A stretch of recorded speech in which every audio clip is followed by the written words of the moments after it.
Hey everyone, Scott here to discuss MaXXXine, starring Mia Goth, Elizabeth Debicki, Moses Sumney, Michelle Monaghan, Bobby Cannavale, Halsey, Lily Collins, Giancarlo Esposito, and Kevin Bacon, directed by Ty West.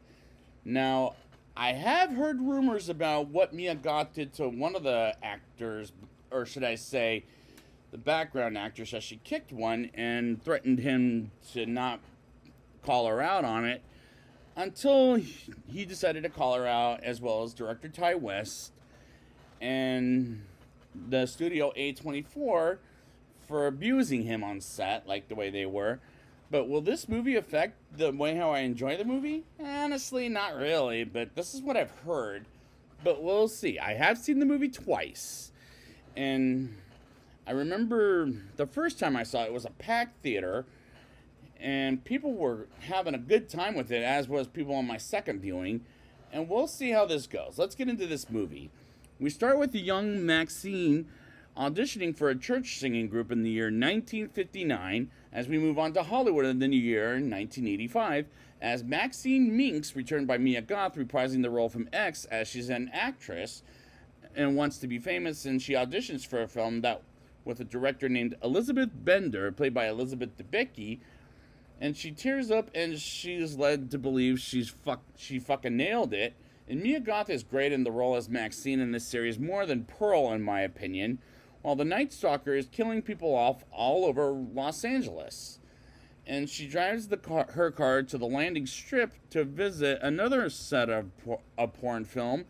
And the cinematography is once again pretty good in this movie in my opinion. Maxine gets a call from Teddy Knight Esquire, played by Giancarlo Esposito, to tell her she didn't get the role in the music video, but she got the role in the horror film from Elizabeth Bender called The Puritan 2, as it's a sequel to a horror film.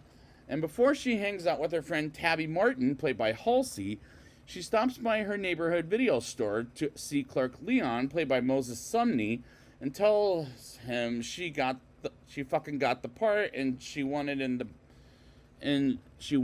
Puritan 2. And the acting is good in this movie, as Tabby goes to a party and Maxine stays behind because she's a working girl, and Maxine walks in an alley and almost gets mugged with a mugger with a knife, until she pulls out her gun and orders him to get on the ground, as well as suck on her gun and strip naked and stepping on his nutsack, which was graphic as hell in the most fucking painful way possible. Like, ugh, my god, that was brutal. And it's working for a sequel to X. And there's an old saying that says never bring a knife to a gunfight. Maxine and Leon watch The Puritan, the first one, and someone knocks on the door and leaves a video cassette of a porno in which Maxine filmed in X. And I like that we're reminded this is a sequel to that movie in particular, as she's wanted by Texas police for questioning and possibly murder. And Leon leaves her apartment and rides his skateboard home, and we're introduced to private detective John Labott, played by Kevin Bacon, as he plans on taking Maxine somewhere, which is a house under the Hollywood sign. And we see the murder of Tabby on the video, and who's killing her? We'll find out later in the film, as Maxine finds out visits the effects artist and puts some kind of thing for the effects and leaves it on for 10 minutes. And she's having flashbacks to what happened back in X. And she falls backwards, and tries to take the effects off, as she thought she was being molested by Pearl, which I was like, and I like seeing how 1980s Hollywood, as it looked pretty damn good in my opinion. Detectives Williams, played by Michelle Monaghan, and Torres, played by Bobby Cannavale, are investigating the murder of Tabby, as Maxine leaves the set and receives the script and a piece of paper of John's number to call him, and tells her to meet him at a hotel on the 31st floor, as it's a restaurant of some kind, as we learned Maxine's last name was once Miller. And she meets John there, and he brings up how the past ain't finished with her yet, as he's wondering about if she doesn't confess she killed Howard and Pearl at the end of X. and tells her to attend a house party as he blackmails her. And the acting in Kevin Bacon is tremendous. And like in Beverly Hills Cop, Axel F., which I just reviewed recently, he's one of the antagonists. As Maxine is approached by detectives Williams and Torres, I'm going to remind myself of the math teacher when I say that name. I swear to God I can't help it. And ask about Amber and Tabby, as Torres tries to be an actor as his acting is shit. And of the two detectives actors, I like Williams more than Torres, as she visits Leon at the video store watching some horror movie with fake blood, which was pretty funny to me. Maxine arrives on the set to visit Elizabeth, and she takes her to the set of Psycho, one of the sequels, I'll say, which was the Bates Motel.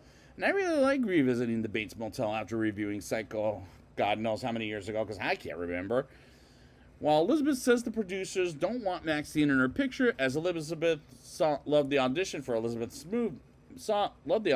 Maxine in Elizabeth's movie, as it could be the rise of her career, and Elizabeth gives her very good advice to Maxine. And she asks Maxine to visit the set and meet with the star of the movie, Molly Bennett, played by Lily Collins, who's Phil Collins' daughter in real life. And I reviewed her before in the biopic Tolkien, after I'd done Lord of the Rings at one point. While John follows Maxine and acts like a paparazzi, and she punches him in the face and pokes a hole in his face. And Maxine goes to Teddy and tells her about how John is following and harassing her. And he's an entertainment lawyer, and this reminds me of any celebrity versus paparazzi video I see on YouTube, as the paparazzi scumbags, as I call them. And Maxine memorizes her lines while Leon is getting killed by the Night Stalker before the video store is closed for the night. And this death was fucking graphic, as I was waiting for the death in a horror film, and it took 50 minutes into the movie to get there. But I was going with this movie compared to Pearl, where it took that same amount of time but was a little bit more unsuccessful, to hell, even the Alien versus Predator fight, which took 55 minutes into the movie, which is unacceptable for a horror/action movie where two characters match up. And next day comes and Maxine gets a call from Teddy about John being located in Louisiana, and runs out of her apartment and sees Leon is dead, and detectives William and Torres take her to the police station, as the acting by Torres was completely fucked up, as he was shit at the whole acting business. While Williams wants to help Maxine get the Night Stalker in jail, while the next girl in Hollywood should save herself. And we move on to Molly filming a scene where she bites an apple and there's blood on it. And Elizabeth tells Maxine to not waste her time and ever again. And she hangs out with Molly, telling her what to do. She says, and to do what she says, looks at something and pretends to scream, which led to a clue that will come back at the end of the movie. And Molly, for some reason, calls Maxine Nadine, which is rather fucking random. But A24 is all about randomness, and I like that in this movie more than any other film that A24 has done. John approaches Maxine, and she ends up hiding in the Bates house set, and John almost gets her to her until a security guard escorts him out. And I was afraid he was going to kill the security guard, but luckily we do not see it, as Maxine is approached by Elizabeth, and she says to Maxine to take the weekend off. We see John being thrown off the set with some angry mob, and Maxine brings Teddy and another guy named Frankie, as well as a couple of dogs, as Maxine goes to a club where she believes John will follow her at. And he does, and it was a trap for John, as she traps him and takes him to a junkyard and crushes his ass to death, which is very fucking graphic, and that's the A24 at best as far as their horror goes. But thus far, I'm entertained by this movie, unlike some of the other horror shit that A24 has done. Maxine goes to the house under the Hollywood sign, while Detective Williams and Torres, are following behind her, and Maxine finds whoever hired John and killed everyone Maxine knew, and hired some people as an angry mob, as it turned out it was her father, Ernest Miller, spoiler alert, who happens to be a priest, and we heard his voice in the beginning of the movie, and that reveal did work for me. And Ernest knocks Maxine out and we see the head of Molly being decapitated as she suffocates briefly by a plastic bag. And we learn MaXXXine gets the role of her career, makes a speech about how she's a star. And Elizabeth happened to believe it in the beginning of the movie, which makes so much sense now. MaXXXine wakes up and with Ernest, and he said he killed MaXXXine's friends because they wouldn't accept God as they filmed the exorcism of MaXXXine until Detective Williams and Torres as they shoot every single motherfucking last one of Ernest's men. And Ernest was at first burned as he puts it out at the pool. And I was reminded of Quentin Tarantino's Once Upon a Time in Hollywood, where Leonardo DiCaprio flames a woman as she puts it out in the pool, but she never lived after that. And MaXXXine escapes, and one of the men puts her in the water, and she ends up killing the motherfucker dead and gets out of the pool, while Detectives Williams and Torres go after Ernest right next to the Hollywood sign. And MaXXXine puts pressure briefly on Torres, while Williams goes after Ernest, and MaXXXine goes after him as she leaves Torres to die. And she catches him while Williams is stabbed in the eye with a cross, which, oh my God, I have a phobia of eyeballs. Not because of this movie, but previously. And Ernest is bloodied up, and a police helicopter comes in while MaXXXine points the gun at Ernest. But what happens to Ernest? She shoots him dead, and the Night Stalker is taken to prison based on what the TV said, which is something I'm not too familiar with as far as the Night Stalker story goes. And MaXXXine goes on interviews and goes to the premiere of The Puritan 2 as people chant, MaXXXine, MaXXXine, MaXXXine. And she tells everybody to never give up and be willing to do whatever it takes, as it's hard work. And she says what it was said in X, which was, I will never accept a life I do not deserve.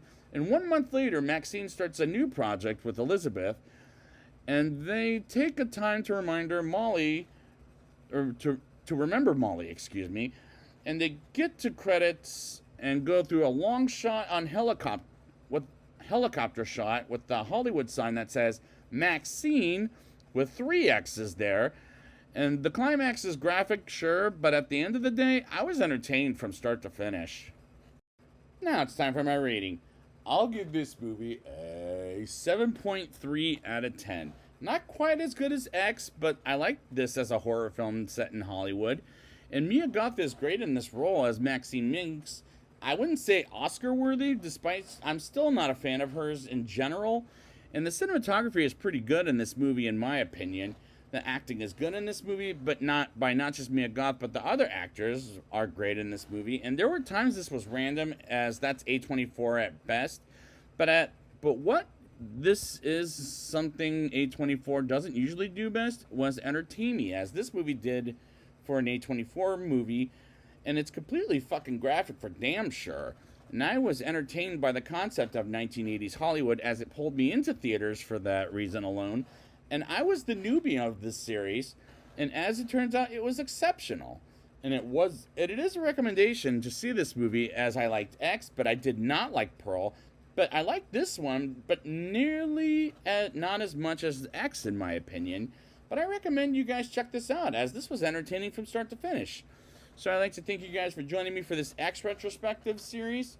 And until next time, whenever they make another one, MaXXXine Minx is a fucking movie star.